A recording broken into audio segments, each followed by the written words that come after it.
surprising no one, especially considering, well, EA and Respawn announced that they were making a sequel to Star Wars Jedi Fallen Order. We got a teaser trailer courtesy of Star Wars Celebration, which is happening in Anaheim, I think. And yeah, it is literally just a teaser trailer. There's no in-game footage. It's very explicit about that. But it kind of shows off Cal Kestis. It shows off the ship that you're in the first one, kind of being all broken and fucked up on a planet. And then you get to see the Grand Inquisitor, which, if you're unfamiliar, is the big bad in Star Wars Rebels Season 1 and is one of the bad guys in the current Kenobi TV series that has just started. So yeah, dude is making the rounds. And the Inquisitors were in the first Star Wars game. You had the Sixth Sister and God, I can't remember the other one. Some sisters. Yeah. But the Grand Inquisitor is basically like the leader of all those Inquisitors. Shocker, I know. So yeah, interesting to see how he features into the story. And kind of where the story is planning to go. Like you get the sense that Cal is like on the run here. Like he's lost his lightsaber. This takes place 5 years after the events of the first game, Fallen Order. So it puts it in the same sort of time period as the Kenobi series. So that's interesting to me. I'm gonna put money on there being some kind of crossover. I feel like there will be. Yeah. I feel like there's going to be an Obi-Wan like appearance here or there. But even not even just in this game. What about in the Kenobi show? Like in the show, like if Cal Kestis, an actual live action Cal Kestis. So that would be interesting. Maybe. To me, it seems interesting that the trailer came out on the day of the Kenobi premiere, and there's some stuff that happens there regarding the Grand Inquisitor. Yeah. So I don't see that as a coincidence. Yeah. Personally. So yeah, it's interesting. But yeah, this game is coming out 2023, as most rumors suggested. The suggestion is early 2023, like first 3 or 4 months of 2023. But that can obviously still change. It is also just on next gen, so just PS5, Xbox Series X and S, and PC, which I think is cool because the first game came out on the tail end of the last consoles and struggled then already. And I've been replaying Fallen Order on the current consoles with the frame rate unlocked and whatever, and it's just a much better experience. Playing, this is just a quick case study of I played it on base PS4. Those load times were just the actual worst. So I ended up getting it on PC. Much better experience. Way better. Yeah. Miles better. Just having it run at 60 frames per second has made the combat a lot tighter for me. Because I played it on a Series X, and it was still only limited to 30 there because the unlocked frame rate one was very inconsistent. And it fucking sucks at 30 frames because like the parry window just feels wrong. Like I know Bloodborne gets that shit right, but they did not get it right on, here with that. So yeah, I'm keen to play it. I really enjoyed. I enjoyed Fallen Order. Big time. I thought it was a good Star Wars story. Cal Kestis is not the most interesting Jedi in Star Wars history, but like BD1 is really good. I love where you're going with this. Pretty good. Cal Kestis' story is fun. I'm really here for BD1 sequel. What is he really up to? Really here for the droid that throws me my stim packs when I need them. He's pretty fun. What's he up to these days? What's he? Where's my BD1 game? Like, actually, come on. Fallen Jedi Survivors. Actually, Cal Kestis dies and BD1 becomes. Oh no, he becomes the next Jedi. He turns his little stims into little lightsabers. I mean, other than what's that dude? Then when he grows up, General Grievous. Yes, I was just gonna say General Grievous is like the droid. Jedi. The droid. But I mean, he's a dude who still has like a human heart or some heart, right? Yeah, I don't know. I've never really dived into General Grievous's vibe, like what actually happened there, how he ended up the way he was. But we need a droid that's Force sensitive. That'd be next gen. Oh, hello. So fluffy. just audio coming listeners, there's a to cat in the screen. Just going yeah, to say hello. my cats keep jumping on my desk and chewing my Horizon Lego, so it's a bit of a Nice. problem. Yeah, it's a bit of an Um, issue. next story, I Next suppose, story. in keeping with the theme of it's E3, hooray! Not E3, not Yes, E3. June is just game release territory. it And is. Yeah. it's, you know, we knew Xbox are doing their thing. Jeff Keighley's got his thing, but Sony are like, you know what, we're just gonna jump the gun and have a state of play on June 2nd. Yeah. Quite interesting that it's called a state of play and not a PlayStation showcase like it was last year, which, made it seem like a much bigger thing. Um, So I so suppose yeah, keep expectations in check then. maybe, Mm. maybe. It seemed like this was coming because there was like a bunch of stuff that was happening on the periphery. God of War Ragnarok got a rating in Korea, which always signals like a couple of months out before release type of thing. And then like I think the day after or the same day, this is part of other news, but Returnal got a Steam DB listing. A release date for Stray popped up on the PlayStation Network Hold up. database. What date did we get for Stray? It's like July 19th or something like that. Oh my god, so soon.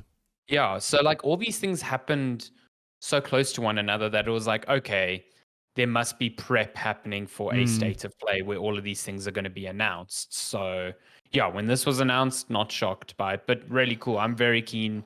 It's been a while since we've had a state of play, if I'm not mistaken, or the last one was so like It was a few months ago. underwhelming that Yeah. I didn't. Yeah. Wasn't So, the oh, there last it says the last state of play took place in June, which brought reveals for Valkyrie Elysium, Exoprimal, and Gundam Evolution. what? Cool.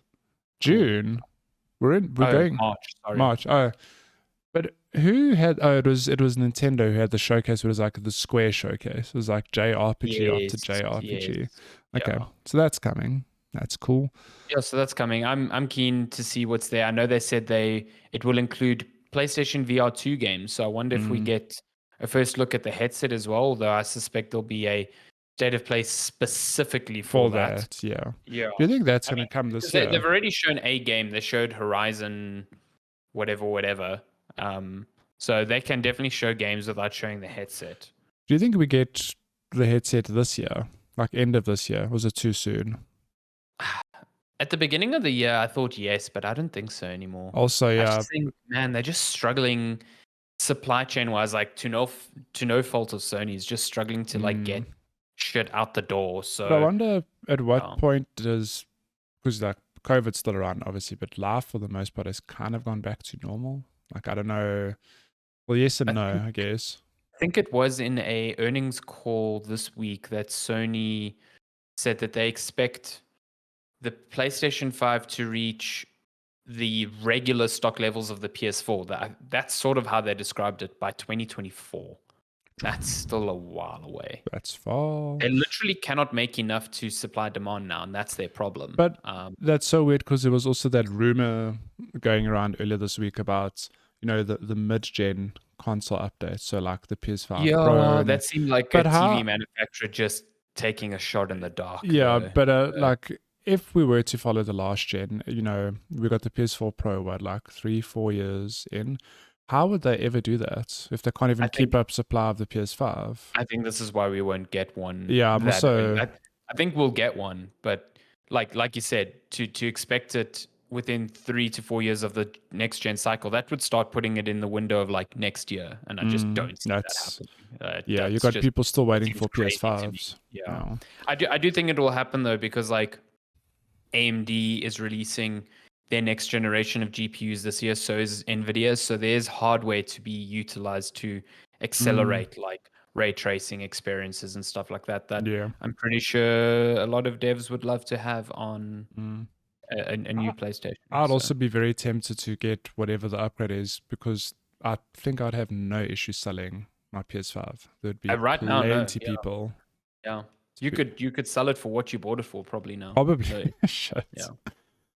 Cool. Well, I guess just keeping in Sony news quickly, also weird. Sony has confirmed God of War, Horizon, and Gran Turismo TV shows are in the works. So, and on top of this, they did say that they have 10 like adaptations in the works, which That is a is lot. crazy. Like, Do yeah, you think? so Yeah, I was just gonna say. Do you think this, as a result of the Uncharted film making like huge bucks, that Sony are like, huh, maybe. there's I big would money in. assume these plans were in place well before then. Oh, for sure. Yeah, I don't think you Yeah. just on a day say we're gonna But make. probably, I mean, Uncharted did better than expected. So Mm, yeah, probably.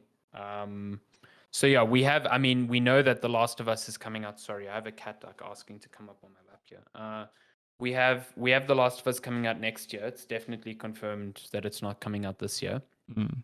Um, and then we have got Amazon has secured the rights to stream God of War, Yeah. whatever that ends up being. Netflix has reportedly picked up the rights to a Horizon Zero Dawn adaptation. I think it's Peacock that is busy developing the Twisted Metal TV series. Oh my god, I forgot all about that. Yeah, with Anthony Mackie. Why? Then there is a Gran Turismo project, a movie coming out.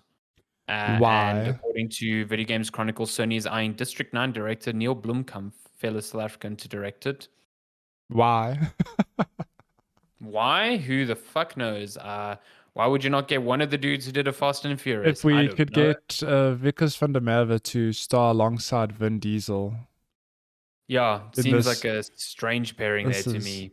But Yeah. Well, to be honest, I'm like, what, do we need a Gran Turismo movie? Who is asking for a Gran Turismo movie?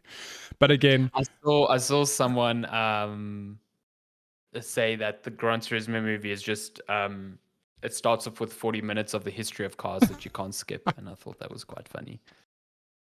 that is amazing. I love that it's So- specifically 40 minutes. I forgot about all these other projects. So Oh, this is God. where the 10 start filling out. We are also getting a live action Ghost of Tsushima movie, helmed by John Wick director Chad Stahelski. I The could get Twisted behind Metal that. TV series. Yeah, Ghost of Tsushima movie seems like the easiest fit of Yeah. all of these. And then we're also getting a Jack and Daxter adaptation from the Uncharted movie director. Cool. This raises so many questions for me because, it's interesting how Star Wars is like one franchise, right? Which it doesn't matter if it's gaming, if it's books or film, like it's all in the same universe. Okay, but then you look at the Marvel spin of like it takes inspiration from the comics, but it's its own separate universe. So now what happens with all these Sony properties? So we're getting a God of War movie. Okay, it has to be Kratos, right? But do we relive the same story? Is it like its own, sorry for the lack of a better description, Sony movie universe where this is just a different Kratos and a different telling of the same story? Like they use the games as inspiration, but they tell a different story. Like, I don't know. I'm very curious to know what they do with this. Yeah, like do they just follow the most recent game? Do they Do we go back for- to Greek Kratos who's a dick? Or do we go straight into reboot do, Kratos? do we do that whole thing? Yeah. I don't know. It's a good question. sure. I don't know. I'm curious to see how this turns out. Like, I'm not going to say no to gaming series or movies because, growing up, I can't say that game adaptations were the best ever. So it's nice to be living in an era where they could be really good. So Potentially, yes. yeah, I mean, potentially. I just came off watching Halo, and that was a real up and downer. So I know. yeah, we shall. Well, I guess. Oh, sorry. Last bit of Sony news. You did mention this earlier, but there's a Steam listing suggesting that Returnal is coming to PC. Yeah. I don't think this is surprising news, mean- given that Sony projects end don't up on think so. PC.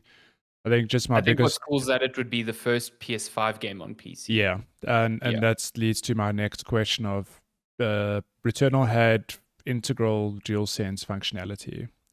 Where if you don't know, Oh, good point. if you don't know, good point. if you half pull the trigger, your weapon does something. If you full pull it, it does something else. Although thinking about it now, There was options to turn that off. yeah, I was just thinking at the end of the day, it's not that complex because it's almost like that's your weapon's special ability.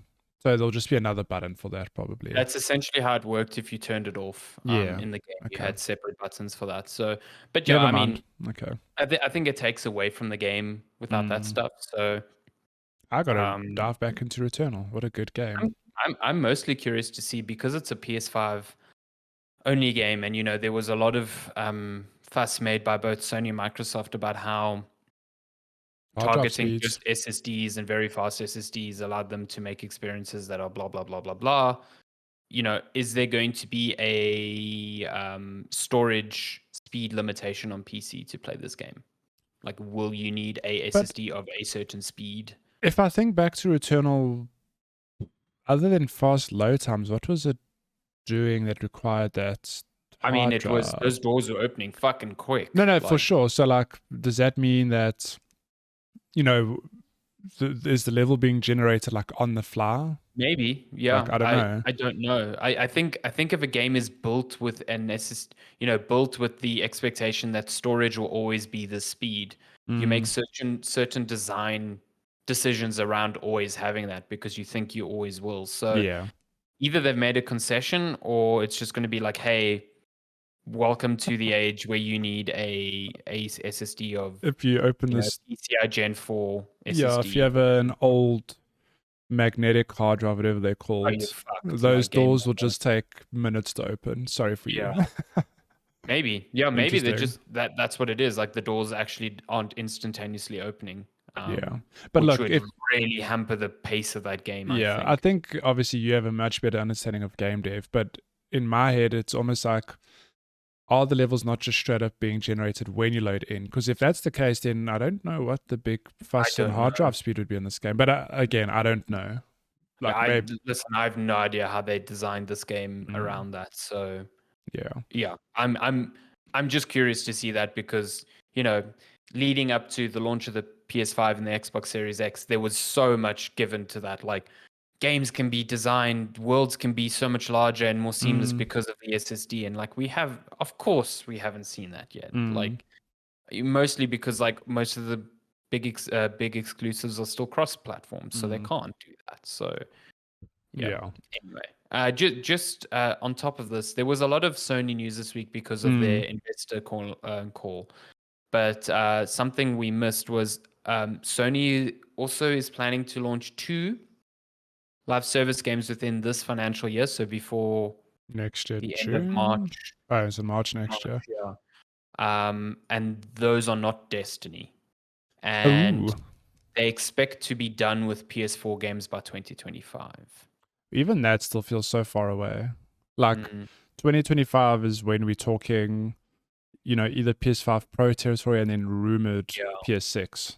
I mean, yeah, I don't know. Maybe it's too early Yeah, for that, but you should probably start be talking about the PS6 by then. yeah. So, uh, Unless COVID's just given us, we're gonna have maybe a a longer. very long. I mean, people forget the PS2 was around for, not because of COVID, but the PS2 was just so damn powerful and successful that it was around Yeah, for like 12 years, 13 years, yeah. Well, something. the PS2 also endured because, like, the PS3 and Xbox They had 360 issues hit with, just before the recession. yeah. So, like, it was a bit of a fuck up in that regard as well. Yeah, So so this thing of a console being 6 to 7 years is really, it sounds weird, so but like a modern notion. Like maybe we are mhm, just gonna have a 10-year cycle this time. I don't know. yeah, Um, you can say. last bit of still tied to Sony news. Xbox turned down the chance to make an exclusive Marvel games in 2014.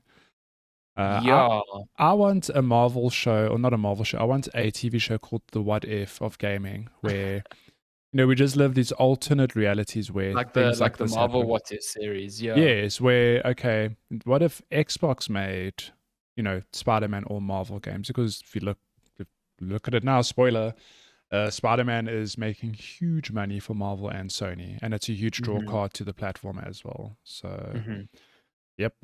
I'm not entirely surprised by the events that happened here. So if you think about it, um, this meeting. Okay, so this story comes from the Ultimate History of Video Games Volume 2, um, and essentially what happened was the licensees for Marvel told Activision that they no longer wanted to do business with them, which made sense because Mm, Activision had really poorly adapted Marvel games up until then. I mean, if you think of the Spider-Man games we Mm. were getting in the early 2010s, they were pretty bad. Yeah. And so they just approached both Microsoft and Sony with the idea. So, Microsoft at the time was busy, like, literally at this time, they just decided to get rid of the Kinect for the Xbox One. So they were in the, like, survival mode for the Xbox One. So maybe the Yeah. idea of resuscitating a Spider-Man game or Marvel games that Just seemed were like, really yeah. they weren't in vogue like they are when you think of them today. No. Like when you think of the story today, you're like, oh duh, Microsoft should have done that deal. Mm. Like Marvel games back then were fucking nothing. They Like were, no one yeah. cared about them. And then I think it was just really shrewd business sense on Sony's side to be like, yeah, we can probably do this. Mm. You had Adam Boyes and Jonathan Drake there that apparently in August 2014 agreed that they wanted to make a game that rivaled the Arkham series, which, Batman at the time then was That the was, pinnacle of how do you do comic book games, you know what I yeah. mean? So, yeah, I think for all intents and purposes, Sony made the best decision there, but there's no guarantee that if Microsoft had taken this deal that we would have ended up with the same quality Oh yeah, Spider-Man. it's also it's always this thing of hindsight. Like it's very easy today to look back, like you said it yourself, really like, oh, no brainer. It's Spider-Man game, modern day Spider-Man game. Like how's that not gonna sell well? Yeah. And then to your point, like there were a string of Spider-Man games throughout the 2000s that were just like fun, if not bad. So I mean, yeah. there were so many Activision Spider-Man games that were just like average at best. So Yeah. the idea of a premium one, I think again, Sony just understood like, cool, we have this relationship with Insomniac. Maybe they see what they just did with Sunset Overdrive. Yeah. Like, cool, maybe this will work. We can actually do this. And then looking at, the Arkham series, like, yeah, we can make Spider-Man into this sort of Spider-Man is literally Arkham with the Spider-Man skin. I mean, For if all you think intents about and it, purposes. this meeting happened just shy of a year before Arkham Knight came out. So yeah, man had Arkham was been around, like, very established at that point. yeah. Yeah. So Uh, interesting. It would have, like you said, a very nice what if scenario. Yeah. And then I guess keeping with Xbox news, you're gonna have to take me through this, but former Xbox exec says he's scared of Game Pass's potential impact. Yeah, so this comes from Ed Freeze. I think it's Ed Freeze. Ed Who Fries. is a former Microsoft executive. He was one of the like godfathers, founders of Xbox as a brand, essentially. He was part of the original Xbox launch team before he departed Microsoft in 2004. So in an interview, he was basically asked, what his thoughts were for Xbox Game Pass.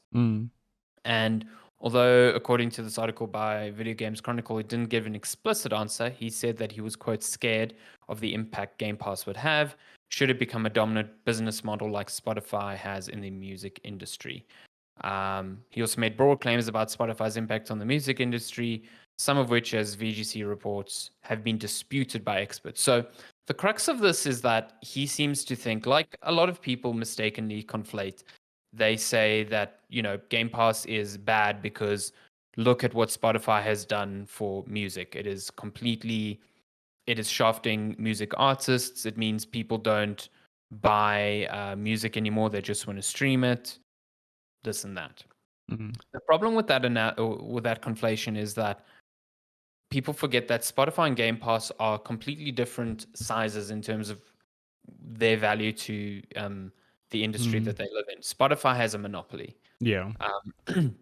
You have other streaming services like Tidal and Deezer and Apple Music and whatever, but for the longest time it was only Spotify. And so they took a whole portion of our industry and like everyone just kind of does it, And Spotify came at a time when piracy was completely destroying the music industry well before streaming came into it. Spotify just made it easier for people to get music easier than piracy, and so you were starting to see more cash injected into the music industry as a result. Mm. So there's an expert that VGC spoke to in their article that shows that since 2011, when Spotify launched in the US, the global music industry has grown by 73%. So you can't say that Spotify has had a net negative on the industry. Mm. There are certainly issues with the way that it pays artists and the ways that it only pays artists based on number of plays. And there's a discussion to be had around that. But again, Game Pass doesn't do that either. Yeah. So there was this great thread by Mike Rose, who he runs an indie publishing label. They've put out a bunch of games. Like they just put out a game called We Built a Zoo, and they're doing that like Stardew Valley cross Spirited Away game that's coming out. Well, got a trailer like a few weeks ago. Anyway, they put out almost all of their games on Game Pass, and he had a thread basically calling out people again, saying, you know, there are people that don't understand Game Pass that keep saying it's bad for the industry. And he's saying it's a no-brainer because Microsoft pays you for all your development costs upfront on day one and de-risks your game. So essentially your game is coming out on Game Pass, and from day one, you are any money that you get after release is profit because your expenses have been paid. Plus, they are putting you on a platform with Huge a lot platform, of discoverability. You know, so suddenly, say people are only playing your game via Game Pass, fine, the game is being covered financially, but there's been a lot of there's been a lot of testimonials from developers that their sales have actually increased after being on Game Pass because people play the game, they want to purchase it outright, or they want to keep it for when it goes off of Game Pass, or they get exposed to a developer that they've never heard of, so they end up buying a lot of their back catalog. Yeah. So there's a lot of like instances where Game Pass is really beneficial to a lot of devs, and some where it's not. Like the developers of Haven said that it really didn't make like their port of Haven, sorry, on Xbox didn't work out well because people only played it on Game Pass and never bought it. So they said for them it didn't really work out financially. But at the same time, the port was covered financially. So what they're talking about is they didn't make enough profit to make that work maybe worthwhile. Yeah. But at least they were covered. They didn't lose money. They didn't lose money on it. So yeah, I think Ed Freeze is coming at it without knowing those specifics, most likely. And sure, we should definitely be wary of a business model that I don't want to say devalues games, but it makes you second guess whether you should buy a game outright or wait for it to come to service where you can just get access to it. Yeah. But I certainly think that it is a very different thing from Spotify right now. Yeah. Can it get to the level of Spotify? Absolutely. Like if Microsoft starts only paying out developers based on how many downloads the game gets, sure. Yeah. But, the more and more we hear actual developers and publishers who engage with the service come out and say, this service is great, I think we should start listening to the people who have more information on that side of things than just pretending to know what we think we know and comparing it to every streaming service under the sun that all have completely different business models. So, yeah, well, I mean, you could start comparing it to Netflix and Amazon and like... Exactly. Like everyone runs those businesses as a different thing. So, yeah, I think there's been more than enough speak from devs to say that Game Pass is a net positive right now. The way it's run right now, they love the support they're getting from Microsoft right now. Yeah. Will that change? Maybe. Well, but right now, Game Pass seems great for all parties involved. Exactly. Good. Yeah. I mean, and also with Sony now getting into their side of, quote unquote Game Pass, I mean, maybe things will change. We don't know. I guess we'll just have to see. But then last piece of news this week, that good Mario Strikers game that's coming out later this month, you can now download an online demo. I think it's out. Yeah. So the demo's out. So you can play the tutorial now. And then I think it's on June 4th and 5th, you can play some online games. Okay. As like a demo. So that's cool. I mean, that's 5 days before the game launches. So yeah, you get a good feel for it. Definitely gives you some time to give it a go. So you can see whether Cristiano Marialdo is worth your time or not. I mean, I love that. Cristiano Marialdo. There has to be a DLC where as soon as you score, there's just someone shouting goal for 5 minutes. Like even as the For game is 5 progressing. minutes. Oh my god. Goal. Oh my god, it's ridiculous. I love it. I'm so very much. keen to see how this game is. I hope it's good. That's all I hope for. I Yeah. just hope it's good. But yeah, on that note, that is gaming news.